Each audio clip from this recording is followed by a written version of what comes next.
Brigade Al-Quds berhasil menembak jatuh sebuah helikopter milik Zionis di sebelah timur Rafah.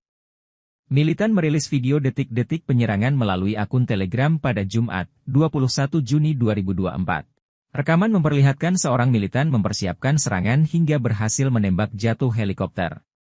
Dalam penyerangan kali ini Al-Quds menggunakan rudal, SAM-18. Disebut helikopter Zionis diserang saat membawa tentara IDF yang tewas dan luka-luka akibat penyergapan bom tank di lingkungan Al-Shaboura. Diketahui bahwa roket SAM-18 merupakan rudal anti-pesawat dengan awak satu orang dan ditembakkan oleh pesawat tempur dari atas bahu. Ia memiliki jangkauan hingga 5,2 km dan mampu melawan sasaran udara dari ketinggian 10 meter hingga ketinggian 3,5 km.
Download Tribun X sekarang, menghadirkan lokal menjadi Indonesia.